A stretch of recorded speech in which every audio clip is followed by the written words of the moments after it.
नमस्कार दोस्तों, आपका अपने चैनल हुनर ऑनलाइन क्लासेस में स्वागत है। आज हम लोग हाई स्कूल विज्ञान का चैप्टर 2 अम्ल और क्षार एवं लवण के बारे में अध्ययन करेंगे। तो चलिए हम इस चैप्टर की शुरुआत करते हैं अम्ल, क्षार व लवण के कुछ महत्वपूर्ण उदाहरणों के साथ। अम्ल एसिड और क्षारक बेसिस के गुणधर्म है। दोस्तों, आप पहले ही इस बात से अवगत हैं कि भोजन का खट्टा एवं कड़वा स्वाद भोजन में विद्यमान क्रमशः अम्ल और क्षार के कारण होता है। आइए अब हम अपने विषय को अम्ल और क्षारक के कुछ दैनिक जीवन के उपयोग से समझते हैं। यदि परिवार का कोई भी व्यक्ति अधिक भोजन करने के बाद अम्लता की समस्या से पीड़ित है तो आप निम्न में से कौन सा उपाय सुलझाएंगे? नींबू का रस, सिरका या बेकिंग सोडा का विलयन। उपचार चुनते समय आपने कौन से गुणधर्म का प्रयोग किया?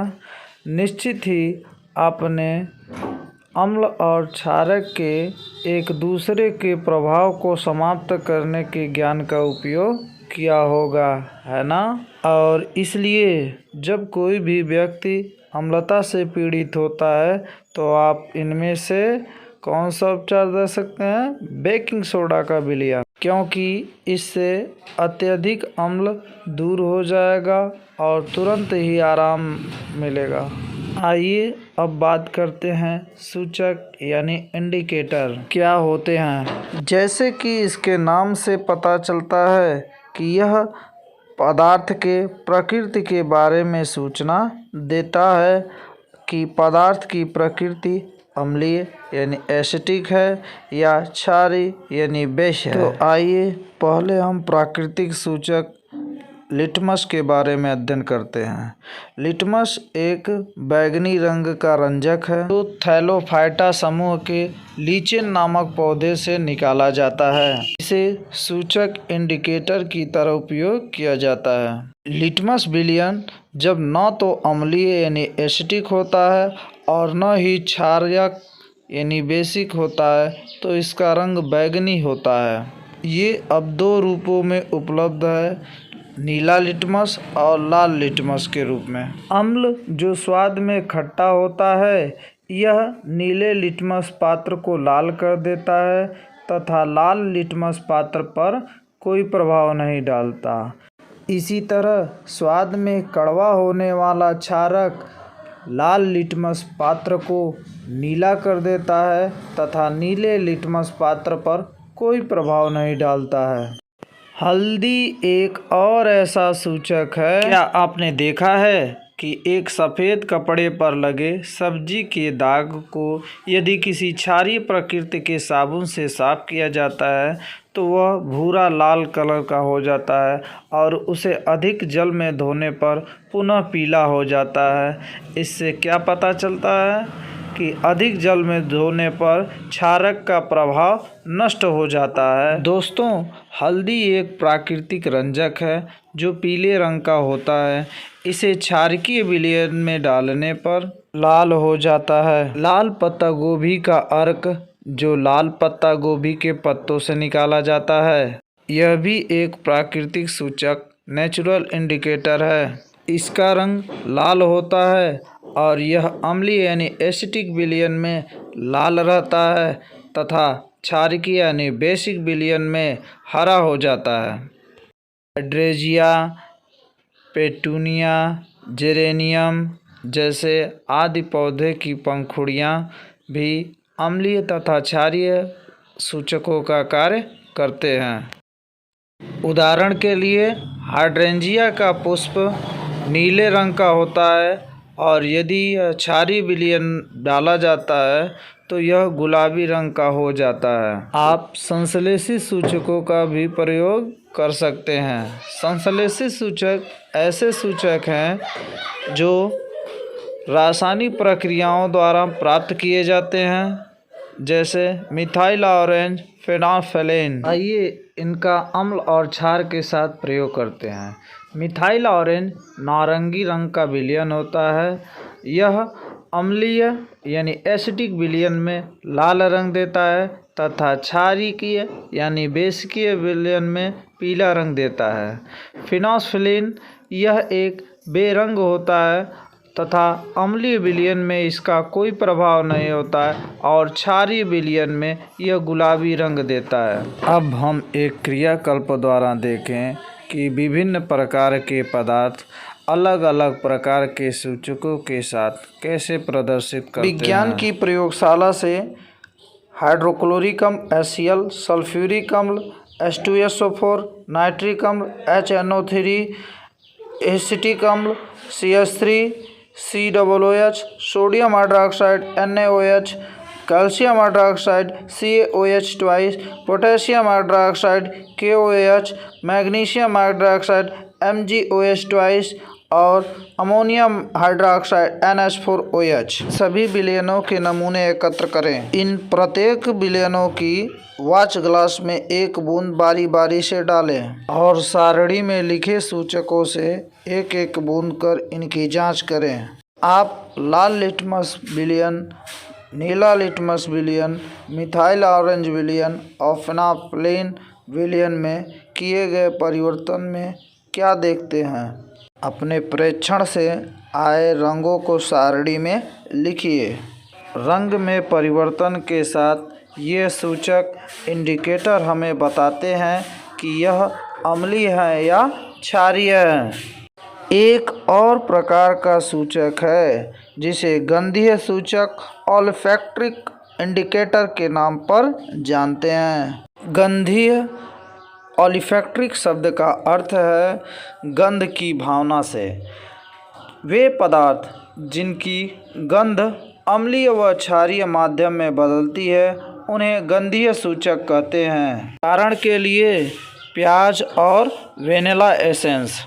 प्याज में एक विशिष्ट गंध होती है जिसमें सोडियम हाइड्रोक्साइड मिलाने पर इस विशेष गंध का स्पष्ट पता नहीं चल पाता। हालांकि एक अम्लीय विलयन प्याज के गंध को नष्ट नहीं करता है। वेनिला एसेंस की एक सुखद विशेष गंध होती है। यदि हम इसमें सोडियम हाइड्रोक्साइड मिलाते हैं तो इसके इस विशिष्ट गंध का स्पष्ट पता नहीं चल पाता है। हालांकि अम्लीय विलयन वेनिला एस्ट्रेंस की गंध को नष्ट नहीं कर सकता है।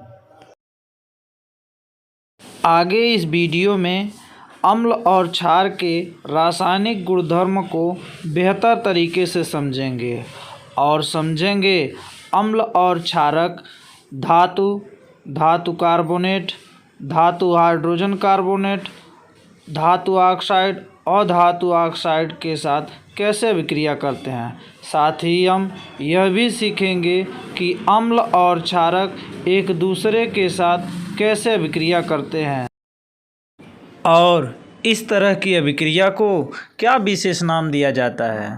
तो आइए अब हम पहले अभिक्रिया से शुरू करें। धातु के साथ अम्ल की अभिक्रिया। इसे एक क्रियाकलाप के द्वारा समझते हैं। दिखाए गए चित्र के अनुसार उपकरण को व्यवस्थित करें। अब एक परखनली में लगभग 5 ml तन सल्फ्यूरिक अम्ल लें और उसमें दानेदार जिंक के कुछ टुकड़े डालें। तो जिंक की सतह पर आप क्या देखते हैं? आप जिंक के दानों की सतह पर गैस के बुलबुले बनते देखेंगे। उत्सर्जित गैस को साबुन की घोल में प्रवाहित करने पर साबुन के विलयन में बुलबुले क्यों बनते हैं? अब एक जलती हुई मोमबत्ती को साबुन के बुलबुले के पास ले जाएं। आप क्या देखेंगे? साबुन के बुलबुले में मौजूद गैस फट फट ध्वनि के साथ जलती है। क्या आप जानते हैं एकमात्र ऐसी हाइड्रोजन गैस जो दहन फट फट ध्वनि के साथ होता है? इससे पता चलता है कि हाइड्रोजन गैस जिंक के दानों और सल्फ्यूरिक अम्ल की अभिक्रिया से विकसित होती है। कुछ अन्य अम्ल जैसे हाइड्रोक्लोरिक अम्ल, नाइट्रिक अम्ल, एसिटिक अम्ल के साथ ये क्रियाकलाप दोहराएं। प्रत्येक स्थिति में आपका प्रेक्षण समान है या भिन्न? आप पाएंगे कि प्रत्येक स्थितियों में आपका प्रेक्षण एक समान होगा। इन सभी अभिक्रियाओं में धातु अम्ल से हाइड्रोजन परमाणुओं को हाइड्रोजन गैस के रूप में विक्षेपित करते हैं और एक यौगिक बनता है जिसे हम लवण कहते हैं। अम्ल एसिड के साथ धातु मेटल की अभिक्रिया को इस प्रकार से व्यक्त कर सकते हैं। इसलिए हम यह निष्कर्ष निकाल सकते हैं धातु मेटल हाइड्रोजन गैस बनाने के लिए अम्ल एसिड के साथ अभिक्रिया करते हैं। आइए अब हम धातुओं यानी मेटल्स के साथ क्षारकों यानी बेसेस के अभिक्रिया के बारे में पढ़ते हैं। जब एक धातु मेटल्स के साथ एक क्षारक बेस अभिक्रिया करता है तो एक धातु लवण बनता है, मेटल सॉल्ट, तथा हाइड्रोजन गैस उत्सर्जित होता है। उदाहरण के लिए जब सोडियम हाइड्रोक्साइड विलयन को जिंक के साथ गर्म किया जाता है तो सोडियम जिंकेट और हाइड्रोजन गैस बनता है। इस तरह हम निष्कर्ष निकाल सकते हैं कि अम्ल यानी एसिड और क्षारक यानी बेसिस दोनों धातु मेटल्स के साथ अभिक्रिया करने पर लवण सॉल्ट और हाइड्रोजन गैस बनाते हैं। आइए अब आगे बढ़ें और धातु कार्बोनेट, मेटल कार्बोनेट और धातु हाइड्रोजन कार्बोनेट यानी मेटल हाइड्रोजन कार्बोनेट के साथ अम्ल और क्षारक किस प्रकार से अभिक्रिया करते हैं इस पर हम चर्चा करें। पहले हम अम्ल के बारे में चर्चा करेंगे। कार्बन डाइऑक्साइड पानी बनाने के लिए धातु कार्बोनेट और धातु हाइड्रोजन कार्बोनेट अम्ल के साथ अभिक्रिया करते हैं। आइए इसे एक क्रियाकल्प द्वारा समझते हैं। दो परख नलियाँ लें तथा उन्हें ए और बी से अंकित करें तथा परख नली ए में 0.5 ग्राम सोडियम कार्बोनेट यानी Na2CO3 लें तथा दूसरी परख नली में 0.5 ग्राम सोडियम हाइड्रोजन कार्बोनेट यानी NaHCO3 लें। दोनों परख नलियों में लगभग 2 ml तनु हाइड्रोक्लोरिक अम्ल लें और आप क्या देखते हैं? हम देखेंगे कि एक गैस का तेज प्रवाह उत्पन्न होता है। उत्पादित गैस को चूने के पानी यानी कैल्शियम हाइड्रोक्साइड के विलयन में प्रवाहित करते हैं और अपने निरीक्षणों को अभिलिखित करिए। देखेंगे कि चूने का पानी दूधिया हो जाता है। इससे यह पता चलता है कि इसमें कार्बन डाइऑक्साइड गैस प्रवाहित हुआ है। कुछ समय के लिए कैल्शियम हाइड्रोक्साइड में कार्बन डाइऑक्साइड और प्रवाहित करिए और आप देखेंगे कि चूने का पानी और शुद्ध हो गया है। इससे यह पता चलता है कि अत्यधिक मात्रा में कार्बन डाइऑक्साइड गैस प्रवाहित करने पर कैल्शियम कार्बोनेट जल में सफ़ेद अवक्षेप के रूप में घुल जाता है। धातु कार्बोनेट की जगह धातु हाइड्रोजन कार्बोनेट यानी सोडियम हाइड्रोजन कार्बोनेट का प्रयोग करते हैं और उसी प्रयोग को दोहरा सकते हैं। इससे भी निकलने वाली carbon dioxide gas calcium hydroxide के विलयन को दूधिया बना देती है तथा और अधिक कार्बन डाइऑक्साइड गैस प्रवाहित करने पर यह भी सफ़ेद अवक्षेप के रूप में विलयन में घुल जाता है। हम क्षारकों की बात करें। क्षारक धातु कार्बोनेट तथा धातु हाइड्रोजन कार्बोनेट के साथ अभिक्रिया नहीं करते हैं। क्योंकि आप सोचेंगे ऐसा क्यों? क्योंकि धातु कार्बोनेट तथा सोडियम कार्बोनेट दोनों क्षारीय यानी बेस कहलाते हैं। अब अगले प्रकार की अभिक्रिया देखते हैं जो है क्षारक के साथ अम्ल की अभिक्रिया। यदि अम्ल एक क्षारक के साथ अभिक्रिया करता है तो वे लवण यानी साल्ट और जल का निर्माण करता है। आइए इसके बारे में एक क्रियाकलाप समझते हैं। एक परखनली में सोडियम हाइड्रोक्साइड लें, लगभग 2 ml, और इसमें फिनोल्फ्थालीन के 2 बूंद डालें और आप देखते हैं विलयन का रंग क्या है, तो आप देखेंगे विलयन का रंग गुलाबी है। अब इस विलयन में बूंद बूंद करके तनु हाइड्रोक्लोरिक अम्ल डालिए। आप देखते हैं कि विलयन के रंग में परिवर्तन हो जाता है। हम देखेंगे कि हाइड्रोक्लोरिक अम्ल की कुछ बूंद मिलाने पर विलयन का रंग गायब हो जाता है और कुछ विलयन बेरंग हो जाता है। लेकिन अम्ल मिलाने के बाद फिनोल्फ्थालीन का रंग क्यों बदल जाता है?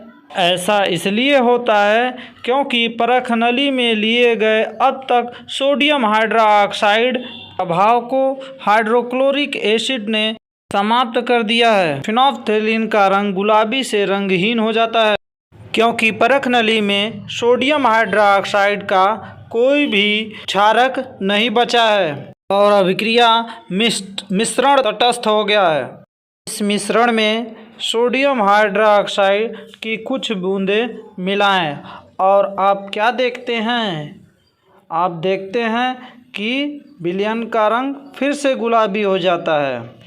आपको क्या लगता है कि ऐसा क्यों हुआ है? ऐसा इसलिए होता है क्योंकि सोडियम हाइड्रोक्साइड की कुछ बूंदें मिलाने के बाद अभिक्रिया मिश्रण फिर से क्षारीय यानी बेस हो गया है।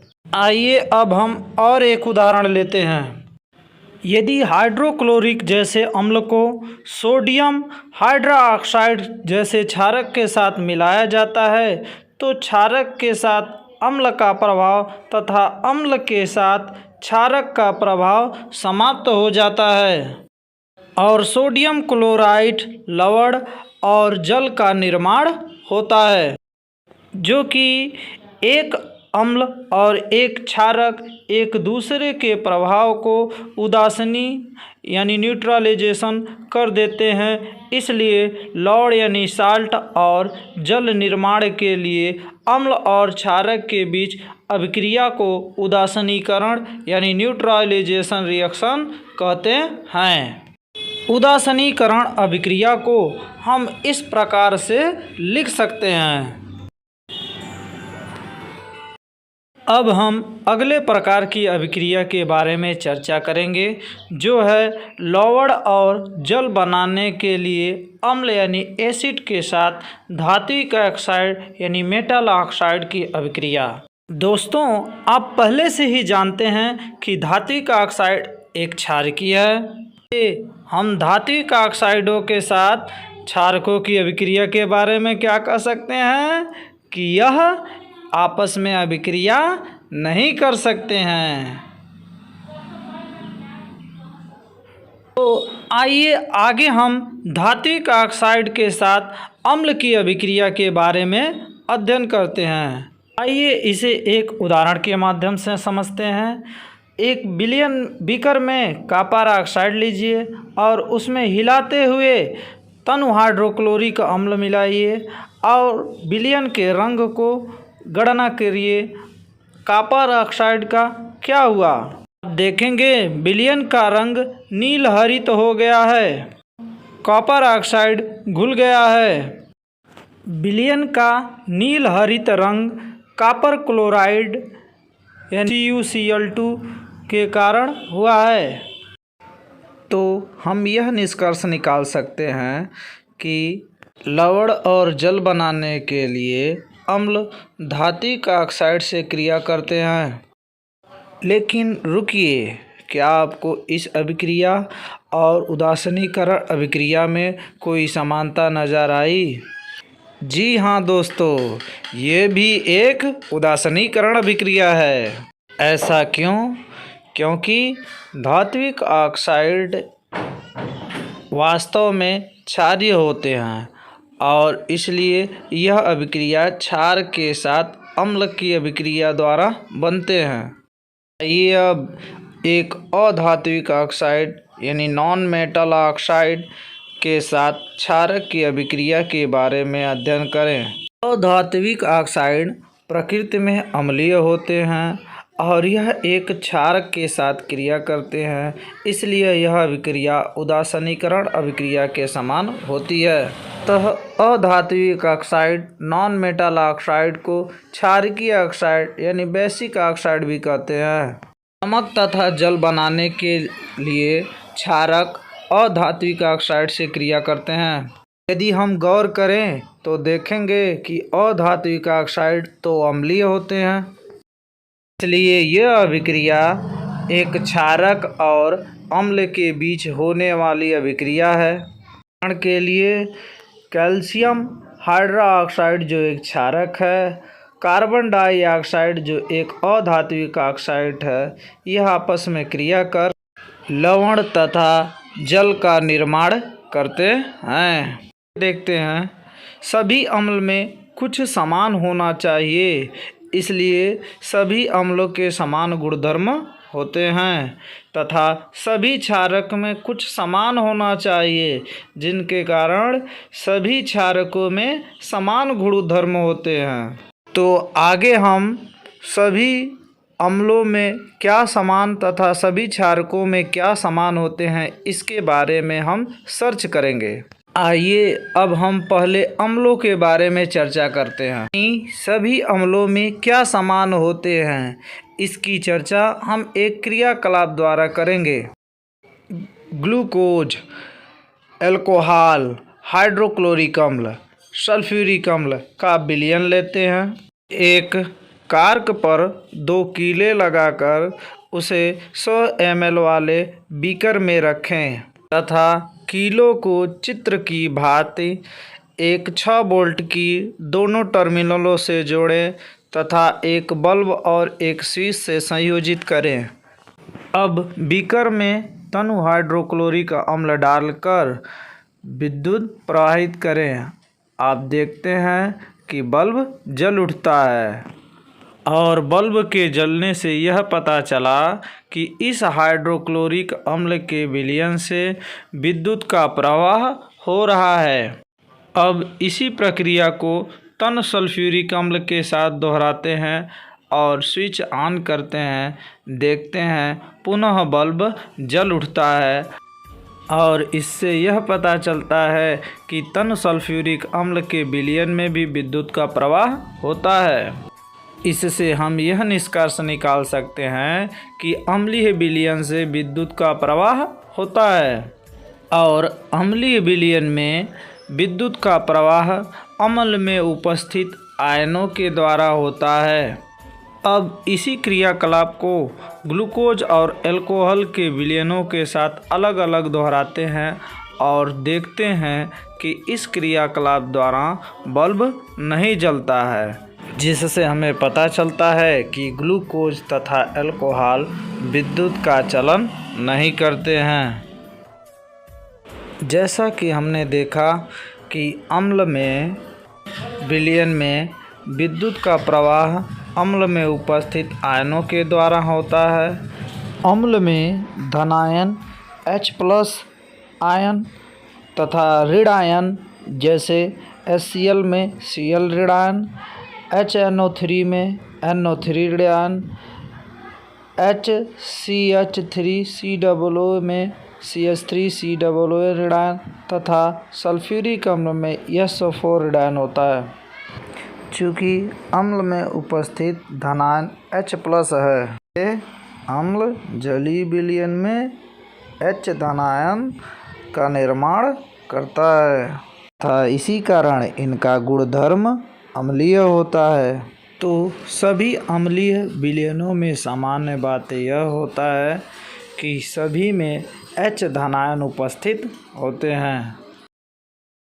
इसी तरह अब आइए आगे बढ़ते हैं और देखते हैं कि क्षारकों में क्या समानताएं होती हैं। क्षारकों में क्या समानताएं हैं?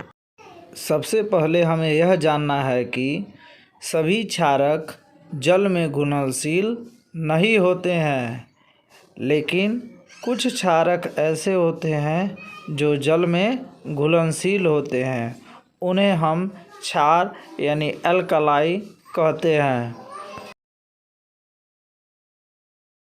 सोडियम हाइड्रोक्साइड और कैल्शियम हाइड्रोक्साइड जैसे क्षारकों का प्रयोग पिछली क्रियाकलाप के साथ दोहराएंगे और देखेंगे कि इस क्रियाकलाप में भी बल्ब जल उठता है, जिससे हमें यह पता चलता है कि क्षारक में भी विद्युत का प्रवाह होता है। और बल्ब के जलने से यह पता चलता है कि इस क्षारीय विलयन में भी विद्युत का प्रवाह हो रहा है।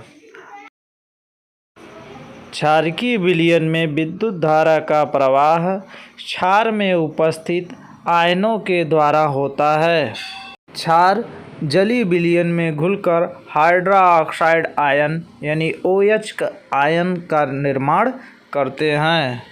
और कह सकते हैं कि सभी क्षारकों या क्षार की एक समानता यह है कि यह जल में घुलने पर हाइड्रोक्साइड आयनों का उत्पादन करते हैं। ये हम pH स्केल के बारे में चर्चा करेंगे। दोस्तों, आप जानते हैं कि कुछ अम्ल अधिक प्रबल होते हैं जबकि कुछ अम्ल कम प्रबल होते हैं। अगर क्षारकों के मामले में देखा जाए तो कुछ क्षार अधिक प्रबल होते हैं तथा कुछ क्षार कम प्रबल होते हैं।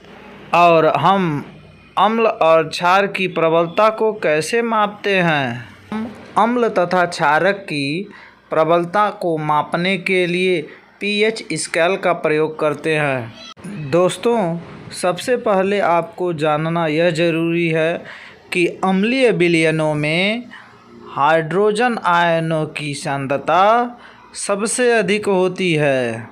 आपको यह भी जानना है कि अम्लीय विलयन में हाइड्रोक्साइड आयन भी होते हैं जो पानी के आयनाइजेशन द्वारा बनते हैं और इनकी संख्या अम्लीय विलयन में बहुत कम होती है।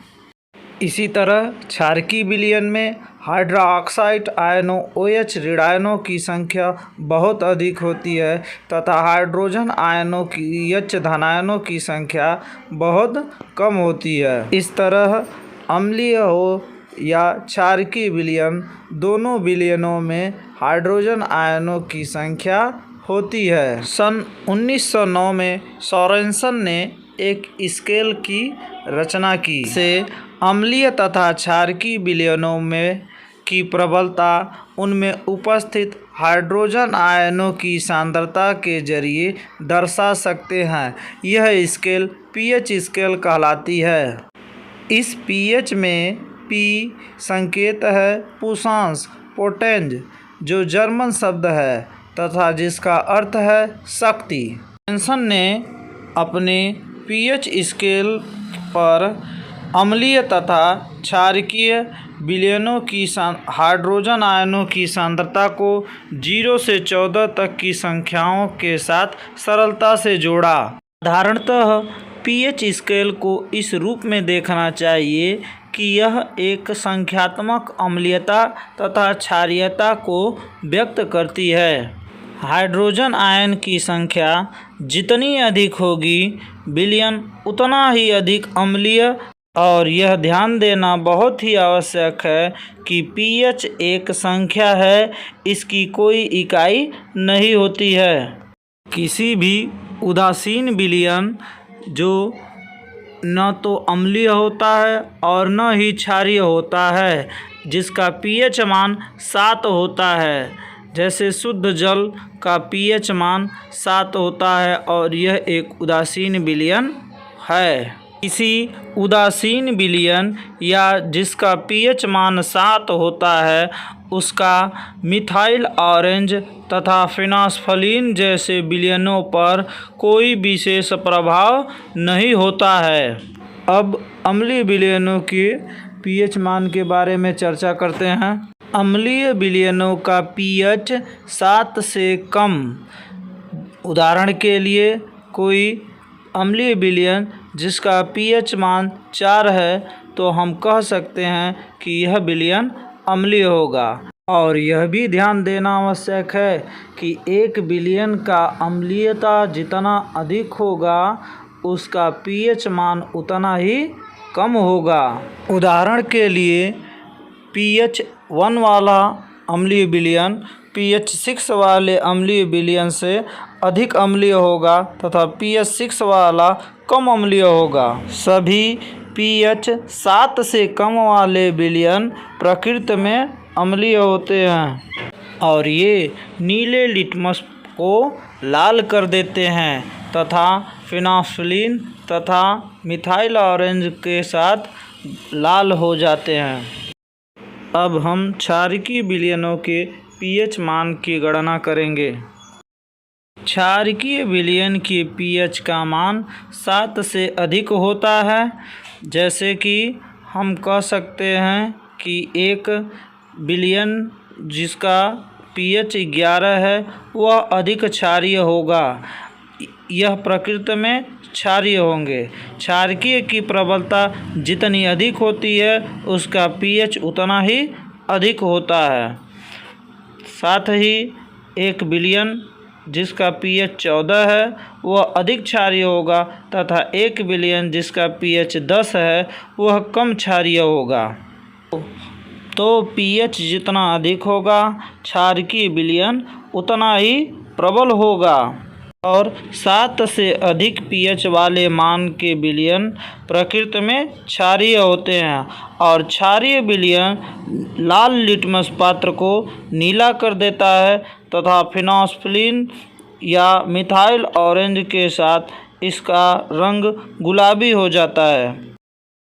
इसलिए हम यह निष्कर्ष निकाल सकते हैं कि pH 7 पर कोई विलयन उदासीन होता है तथा 7 से कम होने पर वह अम्लीय होता है तथा उसकी अम्लीयता में वृद्धि होती है और हाइड्रोजन आयनों की सांद्रता में भी वृद्धि होती है तथा 7 से अधिक होने पर वह विलयन क्षारीय होता है तथा उसके क्षारीयता में वृद्धि होती है तथा उसमें हाइड्रोजन आयनों की संख्या में कमी होती है। हाइड्रोक्साइड आयनों की संख्या में वृद्धि होती है। आगे हम देखेंगे कि लवण क्या होता है। तो लवण एक ऐसा यौगिक है जो एक अम्ल से हाइड्रोजन धातु मेटल द्वारा प्रतिस्थापन करने पर बनता है।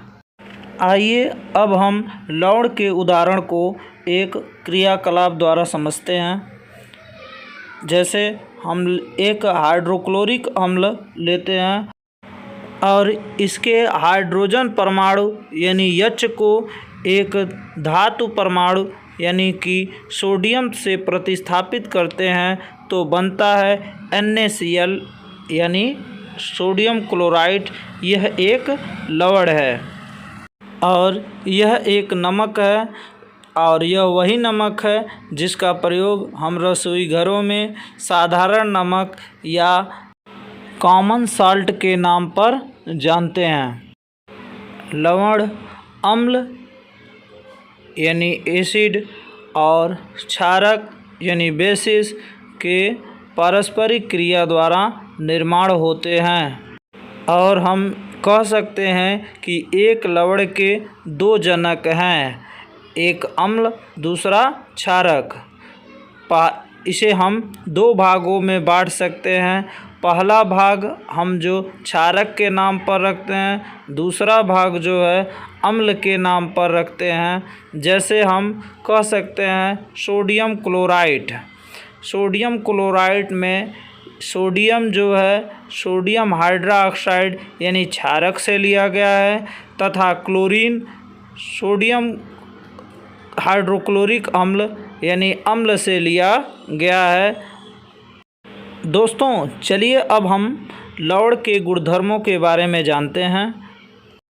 लवण ज़्यादातर ठोस होते हैं तथा लवण का गलनांक तथा बॉइलिंग पॉइंट यानी क्वथनांक बहुत ही अधिक होता है। आमतौर पर लवण जल में घुलनशील होते हैं तथा अम्ल और क्षार के भांति लवण में भी उपस्थित आयन के कारण यह विद्युत का प्रवाह करते हैं तथा लवण एक आयनिक यौगिक है।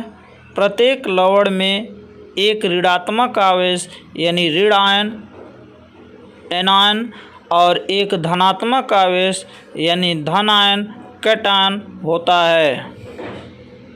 एक लवण जैसे NaCl में Na+ यानी धन आयन कैटायन तथा Cl ऋण आयन यानी एनायन होता है।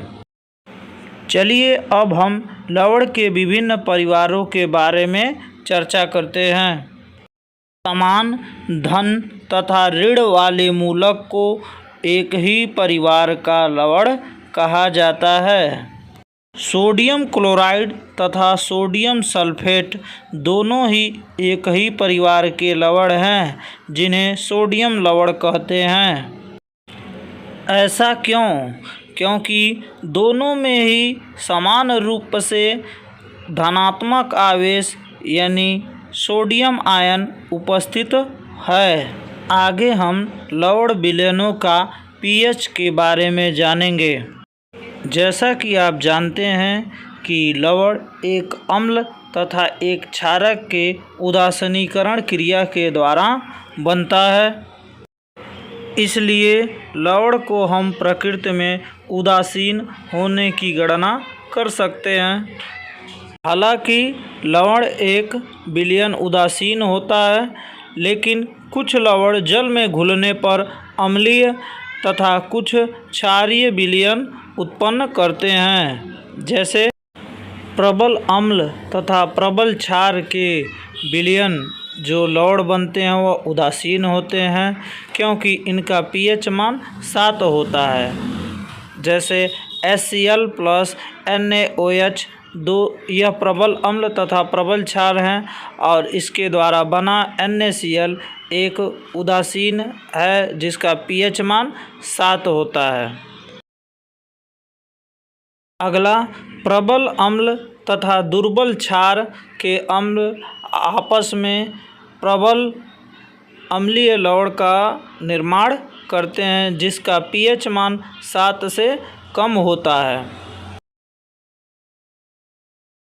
के लिए एक प्रबल अम्ल HCl तथा एक दुर्बल क्षारक अमोनियम हाइड्रोक्साइड आपस में क्रिया करते हैं तो एक प्रबल अम्लीय लवण यानी NH4Cl का निर्माण करते हैं।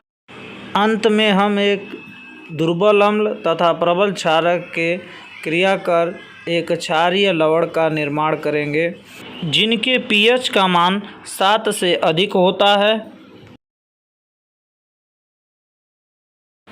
उदाहरण के लिए सोडियम कार्बोनेट का लवण जैसे H2CO3 एक दुर्बल अम्ल है तथा सोडियम हाइड्रोक्साइड एक प्रबल क्षारक है। यह आपस में क्रिया कर सोडियम कार्बोनेट जो एक क्षारीय विलयन का निर्माण करते हैं।